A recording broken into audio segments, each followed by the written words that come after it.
አገኝ ይሄ ምንድነው ብትል አንተ ማነህ? አንተ ማነህ? ኖ ኖ ለኔ ሳይሆን አንተ ማነህ? ማነህ ነው የጠየኩህ? አንተ ማነህ? በእኔ ማነህ? ሳይሆን በሰው እኮ ይለያያል እኮ አልኩህ አንተ እኮ። ማነህ ብዬ ጠይቄያለሁ። መልስ ስጠኝ እስቲ። ማንነት ኦንቶሎጂ አይለያይም። አንድ አይነት ኦንቶሎጂ እና ሜታፊዚክስ አንድ ነው ትሪኒቲ ላይ። ኦኬ አንተ ማነህ? ኪሩቤል አንተ በሉ በቃ ማነህ? ጉድ አይዲያ ቢመልስልኝ ደስ አትፍራው። ይለኝ ነበር። ሄሎ ሄሎ አሰላሙ አለይኩም። እኔ ክርስቲያን አይደለም። ኦኬ ኡስታዝ የጠየኩህን ጥያቄ አልመለስክልኝም። መልስ የለህም አንተ። ሰላም አለይኩም አና ሙስሊም ነኝ። በስተት ነው ያስገባችሁኝ። ኦኬ ኦኬ ኡስታዝ ወይ እኔ ልዙርብኝ ነው እንዴ? ኧረ ተው፣ እኔ እኮ ወዳጅ ነኝ። ሙስሊሞች አላቸው ተብሏል። ሙስሊሞች ታቦት አላችሁ? ታቦት አላችሁ? እስቲ አለን የምትሉ ሰዎች እስቲ አንዳንድ አሳዩኝ።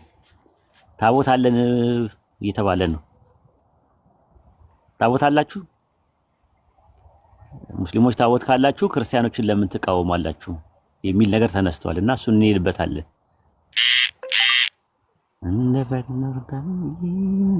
ምን መዝሙር አለ አዲስ አይወጣ ሰሞኑን የሚለቀቅ የቲክቶክ። እሺ ጤና ይስጥልኝ እንደበግ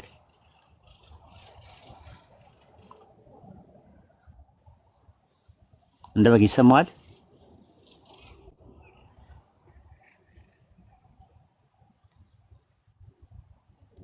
እንደበግ ይሰማል? ቪዲዮ እከፍትላችኋለሁ ኡስታዝ ካልመጣ ማለት ነው። ምን አሉ መሰላችሁ? አንድ ሴት ነበረችና ታቦት ሲያልፍ ተቀመጠች አሉ። ታቦት ውስጥ በመንገድ ያልፍ በየከተማ ያልፋል እኮ ታቦት እና ተቀምጣ ነበርና እግዚአብሔር ማህፀኗን ደፈነው አሉ። ሰማችሁ? ታቦቱ ሲያልፍ ተቀመጠች አሉ። ከዛ በኋላ በመቀመጧ ብቻ እግዚአብሔር ማህፀኗን ዘጋባት፣ ደፈነ ማህፀኗን አሉ። አንዷ ደግሞ ታቦትን አክብራ ምናምን ተነስታ እልልልላ ተቀበለችው አለ። ከዛ እግዚአብሔር ማህፀኗን ከፈተው ደግሞ አሉና ታቦት የሚባለው ነገር ማህፀን የሚከፍት እንትን ከባድ ነገር ነው በእነሱ ራሱ።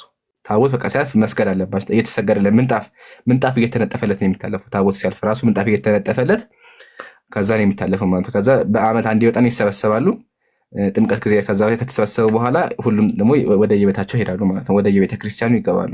ታቦት ያው አራት ማዕዘን ቅርጽ አለው። ከዛ መሰዊያ ነው ብለው ያምናሉ። ብቻ እንደዛ ነው ታቦት የሚሆነው ነገር ይሻላል። ኡስታዝ ደግሞ ሲመጣ በሰፊው እናወራበታለን። ወይኔ ኡስታዝ ሄደ፣ ኡስታዝ ወጣ አሉ። ማርያም ያው እሱ ነገር ደስተኛ ጀማ ልንገራችሁ። ኡስታዝ ከሚመጣ ድረስ ታቦት ማለት ታቦት ሲያልፍ ከፈለገ እየሄደ ታቦት እየሄደ ሰውየው ደስ ካለው ይቆማል። ሰውየው ይቆማል እየሄደ ገባሽ? እየሄደ ታቦት ሰውየው እኮ ታቦት የሚሸከመው አይደለ? ተሸክሞት እየሄደ ይቆምና ምንድነው ሲባል ታቦት አልሄደም ማለት ይባላል።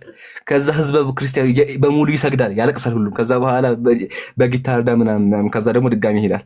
ከፈለገ ደግሞ ይቆምና እዚህ ቦታ ላይ ማርያም ተገልጣለች ይላል። ከዛ ያ ቦታ ቤተክርስቲያን ይሆናል። በቃ አለቀ፣ ህግ የለም።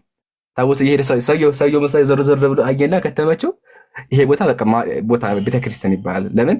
ማርያም ተገለጠችበት ተብሎ ማለት ነው። አንደኛ ከፈለጉ ደግሞ ምን ያደርጋሉ? እየሄዱ በዚህ በኩል መስጊድ አለ፣ መስጊድ ካለ ማርያም አታልፍም በመስጊድ ይሏቸዋል። ይሄ የማርያም ታቦት ነው፣ በመስጊድ በኩል አያልፍም ይባላል። ከዛ መስጊዱ ይፍረስ ተብሎ እንደው አንድ ጊዜ አስታውሳለሁኝ ወደ ወሎ አካባቢ ማለት ነው። ለማንኛውም ታሪኩ ይሄን መሰል። ኡስታዛችን መጥቷል። ኡስታዝ ይቀጥል። አስለፈለፍከኝ እኮ ኡስታዝ፣ የቆጡን የባጡን የኔ የሚባል አወራሁት እኮ እኔ አንተ እስከምትመለስ ኡስታዝ ያለ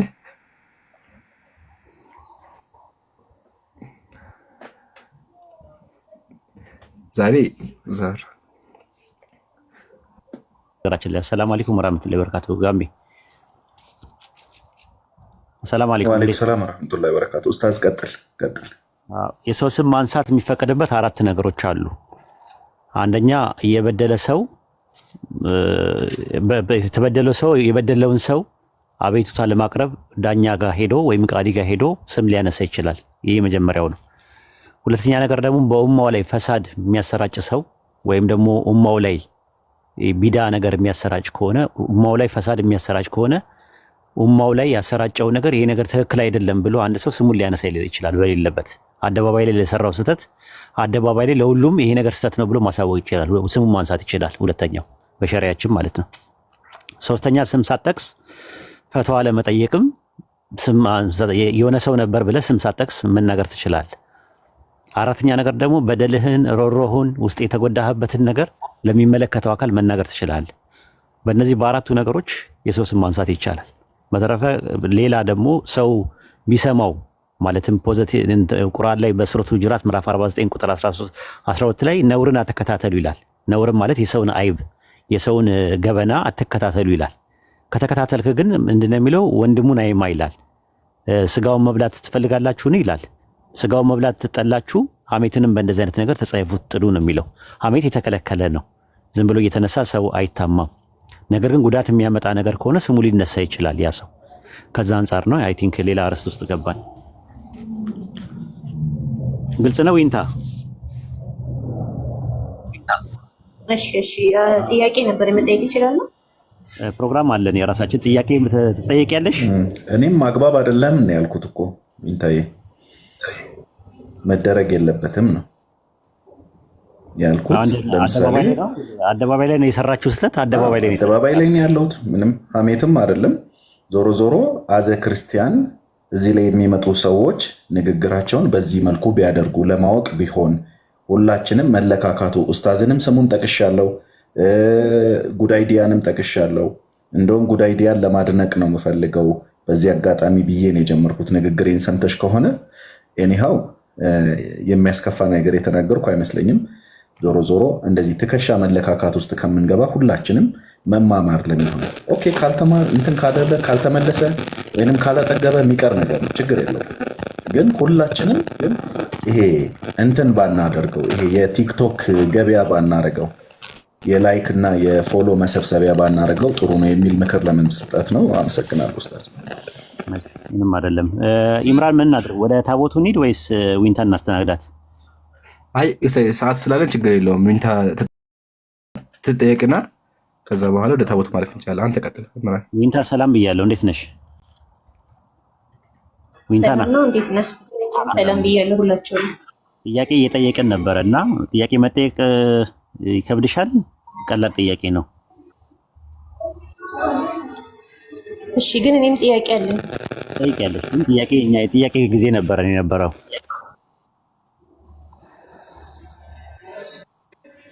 እሺ ልሞክር። አዎ የኢየሱስ ክርስቶስ አባት ማን ነው? እግዚአብሔር። እግዚአብሔር ማለት ምንነት ነው ወይስ ማንነት ነው? እግዚአብሔር አምላክ ነው እኮ። አምላክ ማንነት ነው ወይስ ምንነት ነው? አምላክ ጋድ ማለት ነው አይደል? በእንግሊዝኛ እግዚአብሔር ማንነት ነው ምንነት ነው? ጋድ ሁለቱም። ምንነት ነው ወይስ ማንነት ነው? አንቺ ሰው ነሽ። አንቺ ምንድን ነሽ ስልሽ ምንድን ነው የምትይው? መልስሽ ሰው። ማነሽ ስልሽስ? ዊንታ። የክርስቶስ አባት ምንድን ነው ብዬ አልጠየኩሽም። ምንድን ነው ካልኩሽ እግዚአብሔር ትይኛለሽ ወይም አምላክ ትይኛለሽ። የክርስቶስ አባት ማን ነው ነው ያልኩሽ። እግዚአብሔር ማን ነው ነው ያልኩሽ። ምንድን ነው አላልኩሽም። እንደ አምላክ ነው እኮ አላልኩም። እኔም እግዚአብሔር ብዬሽ እኮ ነው የመለስኩት። እግዚአብሔር ማለት በእንግሊዝኛ ጋድ አይደል እንዴ? ሌላ እግዚአብሔር ማለት እኮ ምንነት ነው። የኢየሱስ አባት ማን ነው? አብ ነው።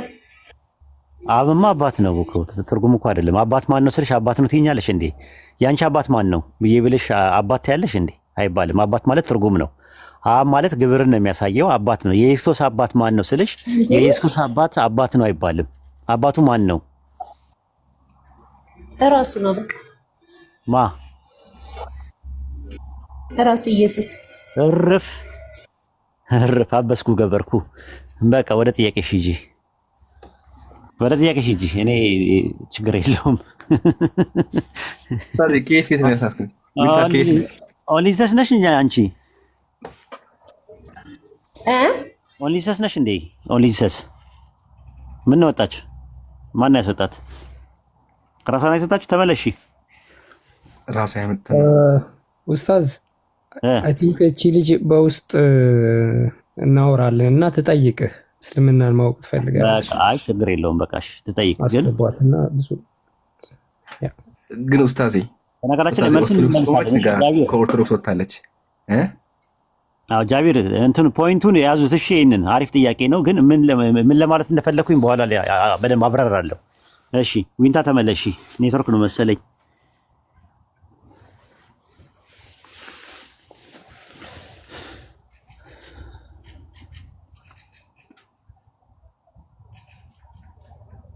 ዊንታ ተመለሺ።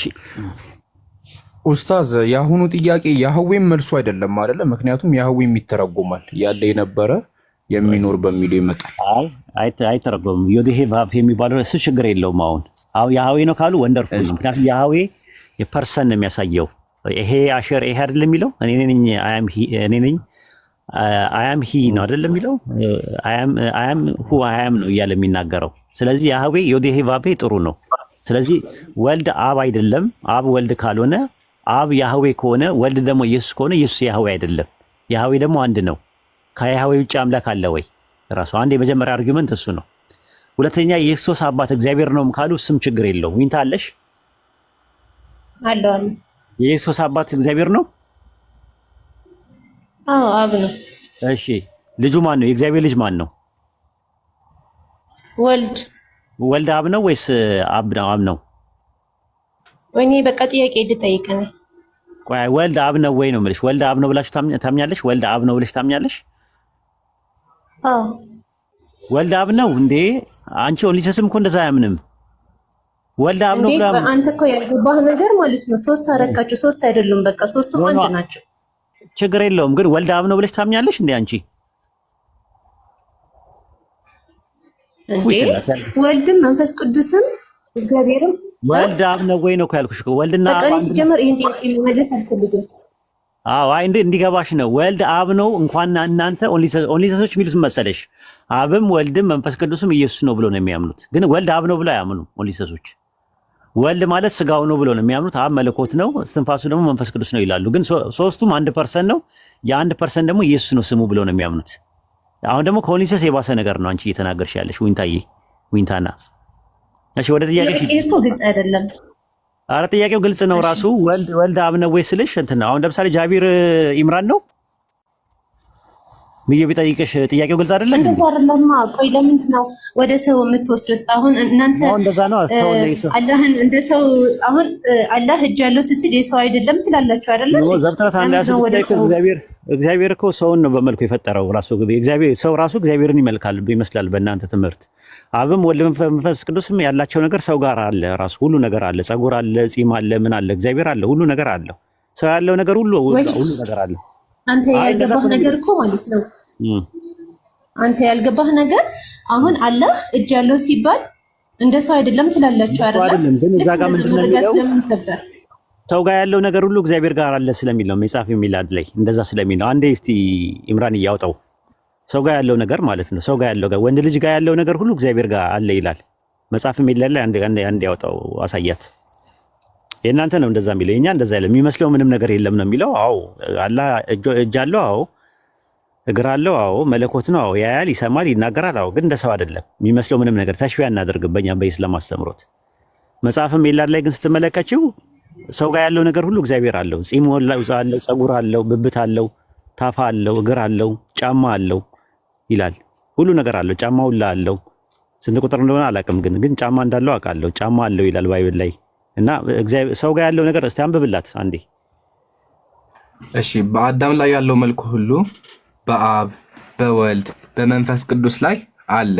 ራስም ቢሆን ገጽም ቢሆን ጆሮዎች፣ አይኖች ቢሆኑ አፍንጫ፣ ከንፈር ቢሆን እጆችና እግሮች ብብቶችን ቢሆኑ ለአብ ለወልድ ለመንፈስ ቅዱስ ሙሉ አካል አላቸው። እንደዚህ እንደምታያቸው ማለት እነዚህ ሶስቱ አካላት አላቸው። ሁሉ ነገር ጺም አላቸው፣ ምን አላቸው፣ ሁሉ ነገር አላቸው። እንግዲህ ወንድ ጋር ያለው ነገር ደግሞ እንዳለ እነሱ ጋር ካለው አዳም ጋር ያለው ነገር ነው የሚለው። እስቲ አንብበው ድገመው። በአዳም ላይ ያለው ሁሉ አዳም ላይ ምን አለ? ምን አለ? አዳም ወንድ ነው አይደለ? ወንድ ነው አይደለ? አዳም ወንድ ነው አይደለ? ዊንታናዬ አዳም ወንድ ነው አይደለ? ዊንታና አለሽ? አለው አዳም ወንድ ነው አይደል? ወንድ ነው ሴት ነው አዳም?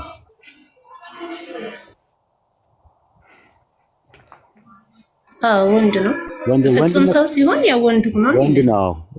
ከሔዋን በምንድን ነው የምንለየው አዳምን ወንድነቱን?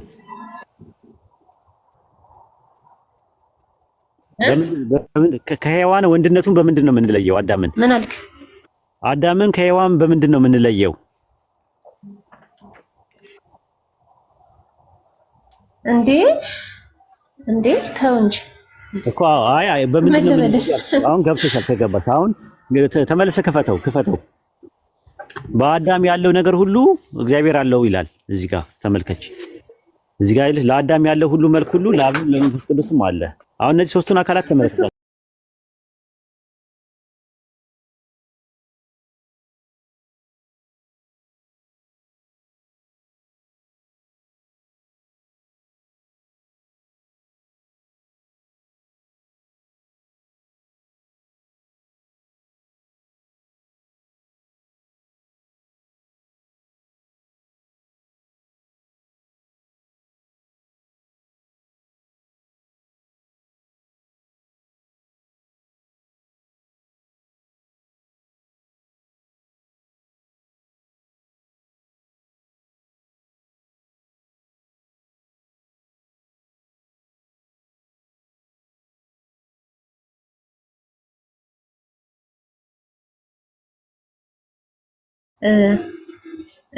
ማለት ሴቶች በእምነትና በአእምሮ ጎደሎ ናቸው ይላል አይደለም?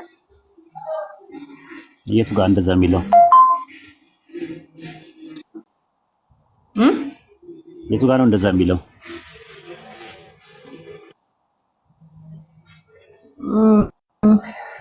ማለት አሁን ለምሳሌ በምስክር ጊዜ አሁን ሁለት ወንዶች የሚመሰክሩትን ግን አንድ ወንድ ከጠፋ ሁለት ሴቶች ይተኩ ይላል አይደለ? ሁለት ሴቶች ናቸው አንድን ወንድ የሚተኩት አይደለ? ያ የሆነበት ምክንያት ደግሞ በአእምሮም እና በእምነትም ጎደሎ ናቸው። አረበኛ ብዙ ስለማልችል ነው። ነቅሰቱል አድል ወደን ነው ምናምን ነገር ይላል እኮ። የአእምሮ ዝንጉነት ነው የሚለው ስለሚዘነጉ ማለት ነው። የአእምሮ ዝንጉነት ስላላቸው ነው። በቁርአንም የአንድ ሴት ምስክርነት የአንድ ወንድ ምስክርነትና የሁለት ሴቶች ምስክርነት ተብሎ የለም ወይ? ምስክርነት በአራት ይከፈላል በኢስላም። አንደኛ በዝሙት ምስክርነት አለ፣ የዕዳ ምስክርነት አለ፣ እንደገና ደግሞ የጋብቻ ምስክርነት አለ። እንደዚህ እየተባለ ወደ 5 ምስክርነት አለ። ከዛ ውስጥ ግን አንደኛው የዕዳ ምስክርነት ላይ ባለው ነገር ላይ ሴት ልጅ የአእምሮ ዝንጉነት በወሊድ ጊዜ፣ በየወር አበባ ጊዜ ህመም በሚኖርበት ሰዓት ልትረሳ ትችላለች። አንደኛው የረሳቸዋን አንደኛው እንድታስታውሳት ምን ይደረግ ተባለ? 2 ምስክሮች ይሁኑ ይላል ሱረቱ በቀራ ምዕራፍ 2 ላይ ቁጥር 282 ላይ ማለት ነው። አሁን ያነበብሽው እናንተ ያመናችሁ ወይ እስከ ተወሰነ ድረስ በዕዳ ተዋዋሉ ይላል። ከዛ በኋላ ምን አለ? በዕዳ ጊዜ አለ ከወንዶቻችሁ 2 ምስክሮች አስመስክሩ። 2 ወንዶች ባይሆኑ ከምስክርነት ሲሆኑ ከምትወዷቸው የሆነው አንድ ወንድና አንደኛዋ ስትረሳ አንደኛዋ ሌላዋን ታስታውሳት ዘንድ 2 ሴቶች ይመስክሩ ተብሎ ተቀምጧል። ለምን? የሴት ልጅ ሴንሲቲቭ ነው፣ የሰው ሐቅ ነው።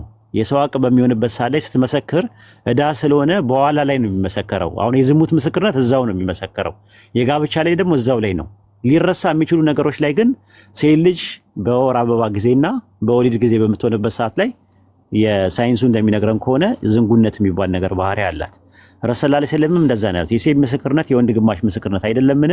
ሴቶችም አዎ አሉ። እርሳቸውም ይህ የሴት አቅል ዝንጉነት ነው አሉ ይላል። ኑክሳን የሚለው ቃል ነቀሰ ከሚለው ቃል ነው፣ ዘነጋ ከሚል ቃል የመጣ ነው። ዝንጉነት ማለት ነው። ይህን ይመስላል።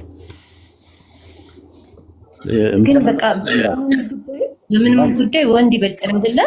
በኢስላም ሃይማኖት አይልም። በኢስላም ሃይማኖት ሴትና ወንድ ኦንቶሎጂካሊ አይበላለጡም። ራሱ ምንድነው አይበላለጡም። ከፊሉ በከፊሉ ላይ ያበለጥነውን ጸጋ አስታውሱ ነው የሚለው። ሴትና ወንድ እኩል ናቸው ተብሎ በኢስላም አያስተምርም። ወንድ ይበልጣልም ሴት ትበልጣለች የሚል ነገር የለውም። ከፊሉ በከፊሉ ላይ ያበለጥን ነው የሚለው። ሴት ጋር ያለ ኳሊቲ ያለ ወንድ ጋር ያለ አንደኛው ለአንደኛው ኮምፕሊመንተሪ ነው ብሎ ነው ያስቀመጠው በኢስላም።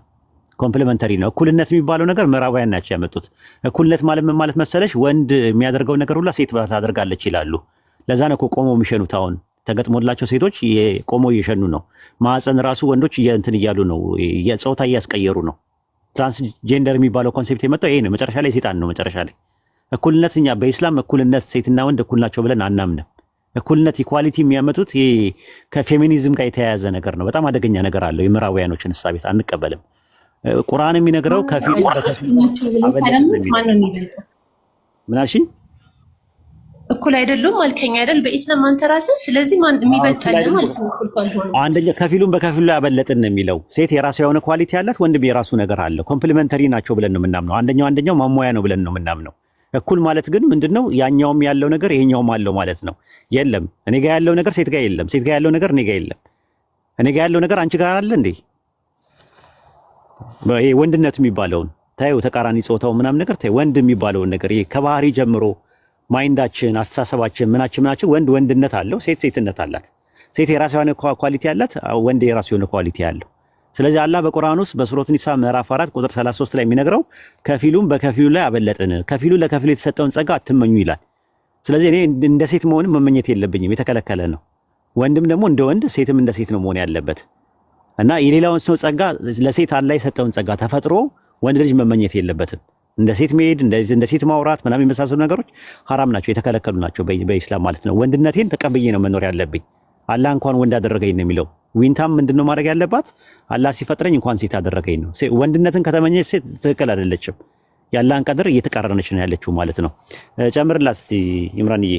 አይ ኡስታዝ ጀዛከላህ ገልጸኸዋል። ለመጨመሪያ ያክል መጀመሪያ ሐዲሱ የሚያወራው እዛው ነብያችን አስቀምጠውታል። ምን አሉ ቀጥሎ? አለይተ ሸሃደቱ ምራቲ አለይተ ሸሃደቱ ረጁል ከሸሃደቲ ምራቲን አሉ። አንድ ወንድ ምስክር እንደ ሁለት ሴት አይደለም እንዲያሉ አያችኋ። ስለዚህ ያው እንደምናውቀው ሴቶች ሐጃ ይበዛባቸው የወር አበባ ጊዜ አለ፣ የወሊድ ጊዜ የሚባል ነገር አለ። በእነሱ ጊዜ ሊዘነጉ ይችላሉ፣ ምንም ጥርጣሬ የለውም። ስለዚህ ነብያችን ምን አሉ? አንድ ሴት አሉ አንድ ሴት ምስክር ላይ ወይም በገንዘብ ላይ ምስክር በምትሆንበት እኩልነት የሚያስተምሩ የለም። እሱ ላሳይሽና ኢንሻአላህ ትቀጥላለህ ኡስታዝ። አንዴ እሺ፣ ያው መጽሐፈ ቀለሜንጦስ እንደዚህ ይላል፣ ሴት በተፈጥሮዋ ደካማ ናት አለ። ሴት ምንድን ናት? በተፈጥሮዋ ደካማ ናት። የሰማችውን ሁሉ ምንም ሳታመዛዘን አሜን ብላ ትቀበላለች አለ። ስለዚህ በመጽሐፍሽ እንኳን ሴት ልጅ ደካማ ናት፣ የሰማችውን ነገር በሙሉ ትቀበላለች። ይሄ የሰማችውን ነገር አሜን አሜን ትቀበላለች። በክርስትና በእስልምና ግን እንደዚህ በተስተምሮ የለም። ነገር ግን ሴት ልጅ ምስክር ወይም ደግሞ በገንዘብ ምስክር በሚሆንበት ጊዜ ላይ ሁለት ሴቶች መሆን አለባቸው። ይሄ የሆነበት ምክንያት ምንድን ነው ካልን ደግሞ ሴቶች የወር አበባ ይባል ነገር አለባቸው።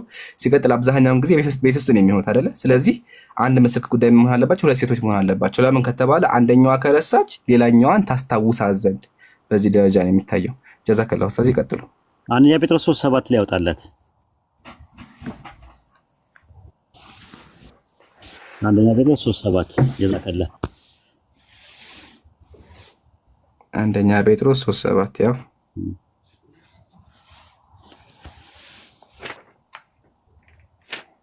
አየሽው? አንብብላት።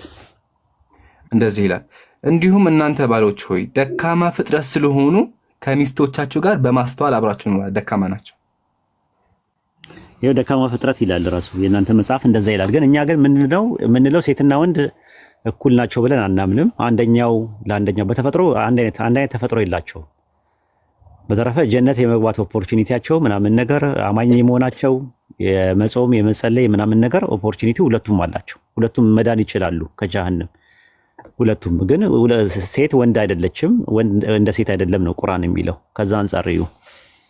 ሲጀመር ኡስታዝ ትምህርት ቤት ራሱ ስንማር እኮ ተምረናል እኮ። ሲጀመር የወንድ ጡንቻና የሴት ጡንቻ ይለያያል እንዴ? ጡንቻችን ራሱ እኮ ይለያያል አይደል እንዴ? አቋማችን ወንድ ልጅ ጠንካራ ነው፣ ሰውነት አለው። ሴት ልጅ ግን የላትም። ሴት ልጅ ትልቅ ዳሌ አላት፣ ወንድ ልጅ ትልቅ ዳሌ የለውም አይደል እንዴ ኡስታዝ? ስለዚህ ሳይንስ ራሱ የሚያም ተፈጥሮ ራሱ ነው። ወገቧ ራሱ እንትን ነው፣ ፍሌክሲብል ነው። ስትወልድ ለማማጥ እንዲመች ተብሎ የሆነ የምትጣጠፍ ነገር አለው በተፈጥሮዋ። ወንድ ግን እንደዛ ነገር አይችልም ራሱ። አረ ብዙ ነገር አለው፣ ልዩነት አላቸው። እኩል የሚባል ነገር የለውም። እኩልነት ማለት አውቆ ነው። ኢኳሊቲ የሚለው ነገር እነሱ ኦፖርቹኒቲ ብለው የሚሉት ውሸታቸውን ነው። ኢኳሊቲ ወንድ የሚያደርገውን ነገር ሁሉ ሴት የማድረግ ትችላለች የሚል ነው ክርክራቸው አሁን። ስለዚህ ቆማ ሁላ መሽናት ጀምሯል። የሆነ እንትን ነገር ፈጥረው ማለት ነው። የሆነ ፕላስቲክ ነገር እየተገዛ ሴቶቹ ቆመው ይሸናሉ። አንዳንዴ ምንድነው ስትላቸው እኩልነት ይለዋል እዚህ ምዕራቡ ዓለም ላይ ማለት ነው።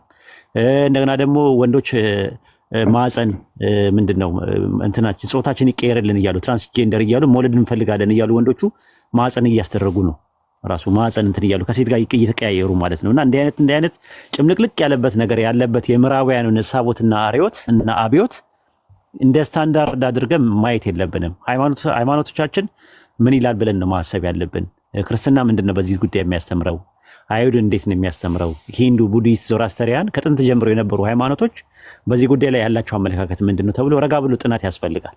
በተረፈ ምዕራባውያኖቹ ለኛ ስታንዳርድ አይወጡልን። የተበላሸ ነው ሲጀምሮ ወንድና ሴትና ሴት እያጋባ ለኔ ስታንዳርድ ሊሆን አይችልም። የምዕራባውያን ነሳቦትና ርዮት ግልጽ ነው ዊንታ? እሺ ያው ማለት በእናንተ መንገድ ተረድቻለሁ። ግን እስላም ጓደኞች ነበሩኝ። ያው እነሱ የሰጡኝ መልስ ግን የተለየ ነው። ግን ከእናንተ በላይ እውቀት የላቸውም ብዬ ስላሰብኩ የእናንተ መልስ ወስደው እስላም የሆኑ ሰዎች አጋጥሞሽ ያውቃሉ? እኔ እስላም የሚባል ሰው አጋጥሞኝ አያውቅም። እስላም የሚባል ሰው አጋጥሞኝ አያውቅም። እኔ እስላም ሰው አለ ብዬ አላምንም። እስላም አይደለም። እኔ እስላም አይደለሁም፣ ወላሂ እስላም አይደለሁም። እኔ እዚህ ውስጥ እስላም የለም ራሱ እኔም አይደለሁም። ጃቤር እስላም ነህ አይደለንም። እስላም የሆነ ሰው አለ ይንገረን። እዚህ ጋር የለም አንድ ሰው። እስቲ ጃቤር እስላም ነህ? ሙዲያ ያስከመሆኑ ነው ይደብራል። እሺ ወላሂ ነው የምልሽ፣ እኔ እስላም አይደለሁም። ጃቤር እስላም ነህ? ጉድ አይዲያ እስላም ነህ? እስላም የሆነ ሰው አለ? እኔ እዚያውን በጠይቃቸው ወላሂ የለም፣ እዚያ አይነግሩሽም። ሙስሊም ነን እንጂ እስላም አይደለንም። እኛ ዲን አይደለም፣ እኛ ሃይማኖት ሳንሆን ሰዎች ነን ራሱ። ስለዚህ ሰው ሙስሊም ነው የሚሆነው እንጂ እስላም አይሆንም። ግልጽ ነው።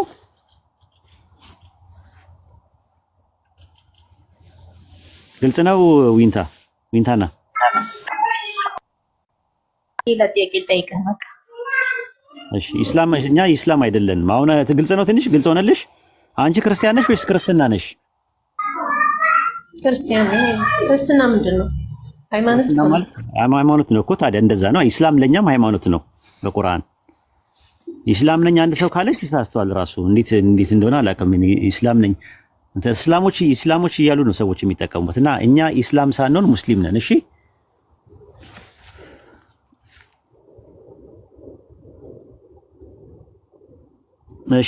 አንድ ጥያቄ እናስተናግድና ወደ ታቦት እንሂድ። እሺ አንድ ጥያቄ ብዙ ነበር ግን እሺ አንድ የመጨረሻ ልጠይቅና ከአባ ማለት ድንጋይ ነው። እየሰደብክ አይደለም፣ የተሰደብክ አይደለም። እና ያንን ድንጋይ ለምንድን ነው የምትስሙት? እንደዛ ሩጣችሁ ምናምን ማቀፍ መሳ ምናምን ለምንድን ነው ማለት? አሁን እኔ ከሙስሊሞች እንደተረዳሁት አንድ አላህ ላይ ምንም አይነት ሌላ አምላክም ሌላ ስለ አድን ምንም አትጠቀሙም አይደለ? ለምንድን ነው ለዛ ድንጋይ እንደዛ አይነት ክብር የሰጣችሁት? ማለት ምን ስናመልከው አይተሻል? ማለት ይሰሙታል፣ በጣም እሱን ለማቀፍ ይሮጣሉ፣ ከፖሊስ ጋር ይጣላሉ ምናምን የምናየው ነገር ነው ሶሻል ሚዲያ ላይ። አይ መስሚንታና መሳም ያምልኮ ክፍል ነው። ለምንድን ነው ጥያቄ የምጠይቀኝ? ነው አይደለም። እንደዛ እኮ ነው የምልሽ እኮ። አሁን እኮ የምታመልኩት አንድ አምላክን ነው ትሉ የለው ያልሽ። አዎ የምናመልከው አላህን ነው የምናመልከው። ካላ ውጪ የምንጎባደድለት የምናሸረግድለት የምንጠራው የምንመጀንበት ድንጋይ በቃ ሌላ አካል ነው አይደለ? ድንጋይ በቃ ምንም ሊመለክም ሆነ ሊሳምም ሆነ ሊሰገድለት አይገባም። በቃ አይደለ? አንሰግድም አናመልክም። ልክ ነሽ። ግን መሳም ግን የአምልኮ ክፍል ነው ወይ? እኔ የማውቀው መሳም የአምልኮ ክፍል ነው። ወይኔ ለምንድን ነው ጠይቀኝ? በቃ ጥያቄ መልስ። አይ መሳም የአምልኮ ክፍል ነው ወይ ነው የጠየኩሽ። ለዛ ነው የአምልኮ ክፍል ነው ወይ? እኔ የአምልኮ ክፍል እንደሆነ አላውቅም ራሱ። ለምሳሌ እኔ እናቴን ስማታለሁ፣ ሚስቴን ስማለሁ፣ ልጆቼን ስማለሁ። ግን አምልኮ አይደለም። ፈጣሪ ደግሞ አይሳብም። የአምልኮ ክፍል አይደለም። እሺ ሚስቶችህን ምናምን ነገር ጎንበስ ብለህ ትስማለህ ማለት? አሁን ለምሳሌ አንተ መምህር ነህ አይደለ? አንተ መተው ጉልበትህን መሳም ይችላሉ? አይችሉም አይደለ? እንደዛ ነው ማለት። ጉልበት እኮ አንስምም። እኛም እኮ ጉልበት አይደለም የምንስመው፣ ስናገኘው ከሰው ያነሰ ነው ድንጋይ ግን መሳም ማለት ሌላ ትርጉም ነው ያለው። ገባ እኮ። ሌላ ትርጉም ካለው ንገሪኝ እስቲ። በእግር ኳስ ዋንጫ ላይ ሲጨርሱ ኳሱን አክብሮት ብለህ ያዘው። አክብሮትም አይደለም እንጂ ታዩ። እግር ኳስ ላይ መጨረሻ ላይ ሲሸለሙ ኳስ የሚያሸንፈው ኳሷን ይስማታል አይስማትም?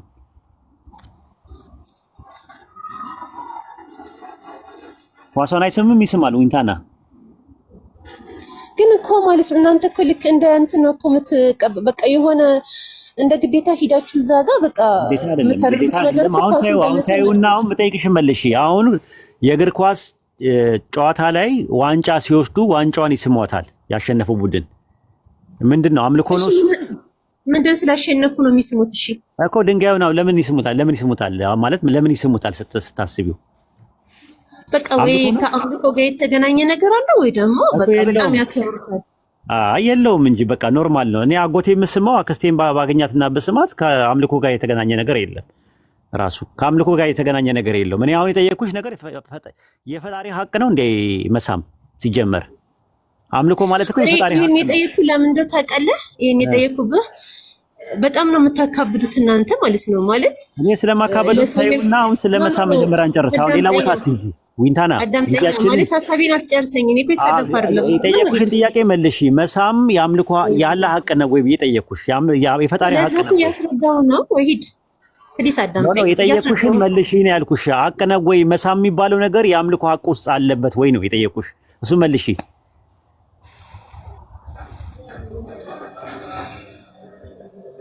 ዊንታና መልሺ እሱን መጀመሪያ።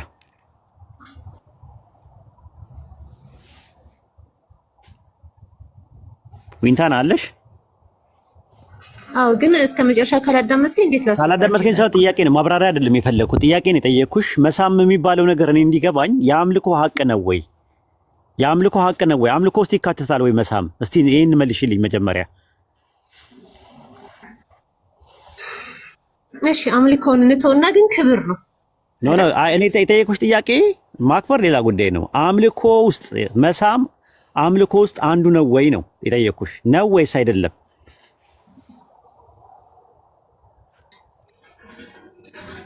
እሺ፣ አይደለም። በቃ ስለዚህ የምታመልኩት ምንድነው አትበይ። የምናመልከው ሰማይና ምድርን በመካከላቸው ያለውን የፈጠረ የዓለማቱ ጌታን አላህን ነው። አሁን ወደ ጥያቄሽ እንመለስና ማብራሪያውን እንስጥሽ ለምን እንደዛ እንደምንል ማለት ነው። በቁርአን ላይ በሱረቱ አንቢያ ምዕራፍ 21 ቁጥር 25 ላይ ከአንተ በፊት እነሆ ከኔ ሌላ አምላክ የለምና አምልኩኝ በማለት ወደ እርሱ ምናወርድ ቢሆን እንጂ ከመልእክተኛ አንድንም አላክንም አለ አላህ። ከኔ በቀር ሌላ አምላክ የለምና አምልኩኝ አለ። እኔ ብሎ የሚናገር አምላክ ነው የኛ አምላክ። በሱረቱ ዛሪያት ምዕራፍ 51 ቁጥር 56 ላይ ጂኒና ሰውን ሊያመልኩኝ እንጂ ለሌላ አልፈጠርኳቸውምና አለ። በቁርአን ላይ በሱረቱ ረድ ምዕራፍ 13 ቁጥር 16 ላይ የሰማይና የምድር ጌታ ማን ነው በላቸው አለ። አላህ ነው በል። ለነፍሶቻችሁንም መጥቀምም መጉዳትን የማይችሉትን ነገር እንዳታመልኩ ነው የሚለው ቁርአን። መጥቀምና መጉዳት የማይችል ነገር አይመለክም። በጀነትም መጥቀም የሚችል በጀሃነምም ሊጎዳ የሚችል አንድ አምላክ ብቻ ነው። ከአንድ አምላክ ውጪ ምንም ነገር የለም። ዑመር ምንድነው ያደረገው? ወደ ሀጀሩል አስወድ ወይም ደግሞ ወደ ጥቁሩ ድንጋይ መጣና ሳመው። አውቃለሁ አንተ ድንጋይ ነህ አለው። አትጠቅምም አትጎዳም አለ። ተመልከቺ ማለት ነው። የሚጠቅምና የሚጎዳ ነገር ብቻ ነው መመለከት ያለበት። መጥቀምም መጉዳትም የሚችለው የፍርድ ቀን በጀነት መጥቀም የሚችለው በጀሃነም ደግሞ ሊቀጣ የሚችለው ነገር ሊጎዳ የሚችለው አንድ አምላክ ብቻ ነው ያለው። ከዛ ውጪ የሚመለክ የለም። ስለዚህ ምን አለ? አውቃለሁ አንተ ድንጋይ ነህ አትጠቅምም አትጎዳም አለ። ዛትሚስ የማይጠቅምና የማይጎዳ ነገር በኢስላም አይመለክም ራሱ ማለት ነው። ይሄንን ነው እንትን ምንለው ማለት ነው። ድንጋዩ ምንድነው ካልሽኝ ለቤቱ መሰረት ከጀነት የወረደ ነው ራሱ። ረሱል ሰለላሁ ዐለይሂ ወሰለም ምን አሉ? አጅሩል አስወድ ከጀነት ብለው ነው የነገሩ ማለት ነው። ይሄንን ነው ያሉት። ረሱል ሰለላሁ ዐለይሂ ወሰለም ያስቀሩት ምንም ነገር የለም። አጅሩል አስወድ ተመልኮ ማያውቅም። ኢቭን በቁርአን ከመውረዱ በፊት የነበሩ ቁረይሾች 360 የሆኑ ጣዖታትን በመካ በካባ ዙሪያ ሲያመልኩ ጥቁሩን ድንጋይ ግን አንድ ቀን አምልከውት አያውቁም። ሲጀመር ስብርባሪ ነው እኮ ራሱ። ስዕል ላሳይሽ እችላለሁ። የተሰባበረ ነገር ነው ራሱ። የቤቱ መሰረት ሆኖ ከጀነት የወረደ ነው እና ከብሮ ምንም የተለየ ነገር የለም። እስቲ ኦሪት ዘፍጥረት 28 18 ላይ ያወጣላት አንጣ ኢምራን ክፈት። ኦሪት ዘፍጥረት ምዕራፍ 28 ቁጥር 18 ኦሪት ዘፍጥረት ምዕራፍ 28 ቁጥር 18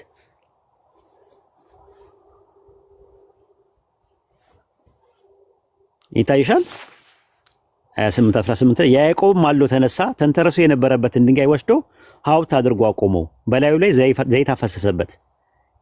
ያዕቆብም ያንን ስፍራ ቤቴል ብሎ ጠራው አለ። የአምላክ ቤት ብሎ ጠራው አለ። ዘይት ለምንድን ነው ያፈሰሰበት? እስቲ መልሽልኝ። ይሄን ድንጋይ ወስዶ ሐውልት አድርጎ አቆመው፣ ቤቴል የአምላክ ቤት አለው ይላል። ለምን አደረገው? ለምን ዘይት አፈሰሰበት? ከዛ ቁጥር 22 ላይ ምን ይላል? ለሐውልት የተከልኩት ይህ ድንጋይ የእግዚአብሔር ቤት ይሆናል አለ። የማ ቤት? የእግዚአብሔር ቤት ይሆናል አለ። ቁጥር 22 ላይ ለሐውልት የተከልኩት ይህ ድንጋይ ምን ይሆናል አለ? የእግዚአብሔር ቤት ይሆናል አለ። ኦሪት ዘፍጥረት ምዕራፍ 35 ቁጥር 14 ላይ ያወጣለት። ኦሪት ዘፍጥረት ምዕራፍ 35 ቁጥር 14 ኦሪት ዘፍጥረት ምዕራፍ 35 ቁጥር 14 ላይ ያዕቆብም እግዚአብሔር ከእርሱ ጋር በተነጋገረበት ቦታ የድንጋይ ሐውልት ተከለ፣